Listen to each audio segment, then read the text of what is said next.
Question number 21 නැත්නම් 21 Python 2011 flow chart එකක් දීලා තිනවා. flow chart එක හොඳට study කරා නම් මේක අපි අහලා තින්නේ දී ඇති ගැලීම් සටහන සලකන්න ගැලීම් සටහන මගින් නිරූපණය කරන ඇල්ගොරිතම පිළිබඳ පහත් දක්වන කවර ප්‍රකාශය සාවද්‍ය වේද? Consider the given flow chart. Which of the following statement about the algorithm is represented by the flowchart is incorrect? The word incorrect. නිවැරදි. The වැරදි ස්වභාවය. වැරදි වචනේ. වැරදි statement එක. පළවෙනි එක. මේකේ අපි identify කරගන්නවා termination point එක. ඒ කියන්නේ මේක නවතින්නේ මේ program එක නවතින්න නම් මොනවද දෙන්න ඕනේ අපි? මේ program එක නවතිනවා. ඇත්තටම මේක කියලා තියෙන්නේ මොනවද? මේකේ I have a positive integer, can you guess it? එතකොට මා ළඟ ධන නිකිල සංඛ්‍යාවක් ඇත, ඔබට අනුමාන කළ හැකිද? ධන නිකිල සංඛ්‍යාවක් ඇත, මේ අනුමාන කළ හැකිද? ධන නිකිල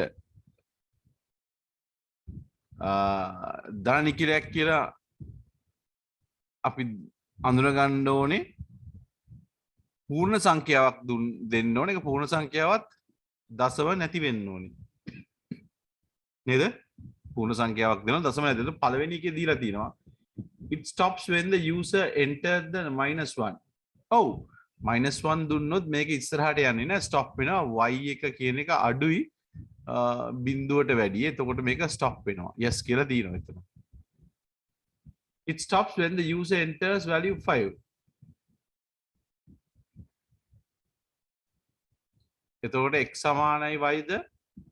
ඔව්. එතකොට y x වලට y සමාන වුණාම you are correct. stop වෙනවා. එතනත් කියලා තියෙනවා. එතකොට x වලට එක x කියන අගය පහ වුණාමත් මේක නවතින්න පුළුවන්. ඒක හරි. It gives the message you are very close when the user enters the value 9. එතන පුංචි ප්‍රශ්නයක් තියෙනවා. අපි ඒක එහෙම තියමුකෝ නේද? දැන් 9 දුන්නාම very close කියලා එනවද? කියලා තමයි අපිට පොඩ්ඩක් කල්පනා කරලා බලන්න ඕනේ. 9 කියන වැලියු එක දුන්නාම එහෙම වෙනවද? මම අහන්නම්කෝ අපේ දරුවෙක්ගේ 10 එහෙම වෙනවද?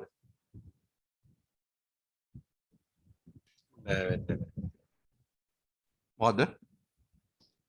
නෑ එහෙම වෙන්නේ නෑ නේද? එහෙම වෙන්නේ නැහැ. ඇයි ඒ?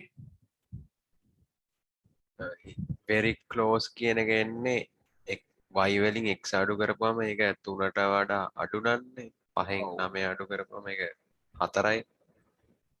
3ට වඩා අඩු නැති හින්දා නේද? එතන ඒ කොන්දේසිය වැඩ කරන්නේ නැහැ. එතකොට අපිට තුන්වෙනි වගන්තිය වැරදි කියලා හිතන්න පුළුවන්. අපි ඒක එහෙම තියමුකෝ.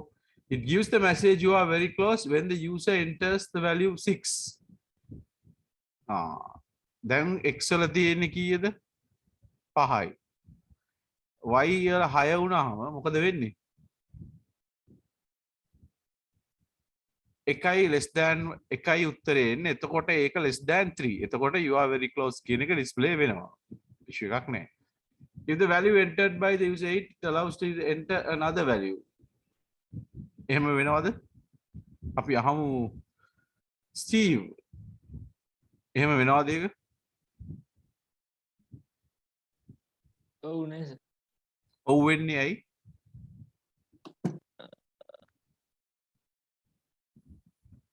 ඒ කියන්නේ අර අතන තියෙන්නේ ඒ කියන්නේ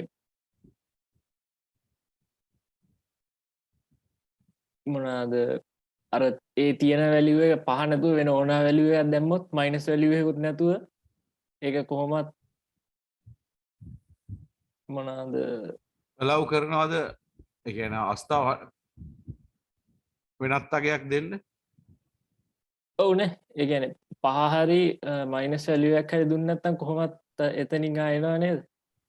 එනවා නේද? ෂේන් ශාක්‍ය අදහස වගේ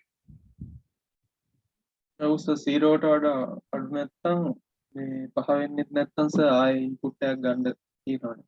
ඔව්. කොතනද ඒක තියෙන්නේ? අර යටම මේ නොවුනොත් no That වුණොත් ඒකෙන් ඔව් no no වුණත් වුණොත් ආයෙ උඩට ගිහිල්ලා රිපිටේෂන් එක නේද no වුණොත් රිපිටේෂන් එක උඩට ගිහිල්ලා ආයෙ පරිශීලකයන් y අංකය ලබා ගන්න. කියන්නේ user ට ආයෙ ඉන්පුට් එකක් දෙන්න අවස්ථාව දෙනවා. අපි මෙන්න මේ උත්තර පහ ආයෙ ඉවැලුවේට් කරලා බැලුවොත් ඇත්තටම මේකෙදි වෙන්නේ මොකද්ද? සමරිය මොකද්ද? user number එකක් දෙන්න පුළුවන්. නේද? දැන් මේ ප්‍රෝග්‍රෑම් එකේ ජොබ් එක තමයි positive integer guess කරන්නයි ඕනි. එතකොට මේක ඇත්තටම මයිනස් අගයක් දුන්නොත් exit වෙනවා. එහෙම නැත්නම් exit වෙන්නේ මොනවාටද? ෂේන් මේක මයිනස් අගයක් දුන්නොත් exit වෙනවා. එහෙම නැත්නම් exit වෙන්නේ මොන තැනදීද? stop වෙන්නේ x equal y වුණා. x equal y x වල අගයයි y වල අගයයි සමාන වුණත් අයින් වෙනවා. එහෙම නැත්තම් y වල තියෙන අගයකින් අඩු වෙලා x ඒක 3ට අඩු නම් you are very close කියලා ඩිස්ප්ලේ වෙනවා. එහෙම නැත්තම් ආයෙ user ට අවස්ථාව ලබා දෙනවා ඉන්පුට් එකක් දෙන්න. එතකොට මේ උත්තරවල පළවෙනි උත්තරේ හරි. දෙවෙනි උත්තරෙත් හරි. තුන්වෙනි උත්තරේ ඇත්තටම වැරදි. පළවෙනි උත්තරෙත් හරි. නේද? මේක හරි. මේකත් හරි. නමුත් මෙන්න මේ 9 කතාව නිසා ඒක වැරදි. මෙන්න මේ මෙතන තියෙන කන්ඩිෂන් එකත් එක්ක ඒක වැරදි. මේකත් හරි. පස්වෙනි එකේදී ආයෙ ඉන්පුට් එකක් දෙන්න මෙන්න මේක මෙහෙට ඔන්න රිපීට් වෙලා තියෙනවා. ඔන්න ඔය ජොබ් එක දිහා හොඳට ස්ටඩි කරා නම් ඔය කතාව හොඳට ස්ටඩි කරා නම් ආන්සර් එක ඔයගොල්ලන්ට ගන්න පුළුවන්. ඉතින් ආන්සර් එක වෙන්නේ එතකොට third one. මම හිතනවා අපේ දරුවෝ ඒක හරියට තෝරගන්න ඇති කියලා.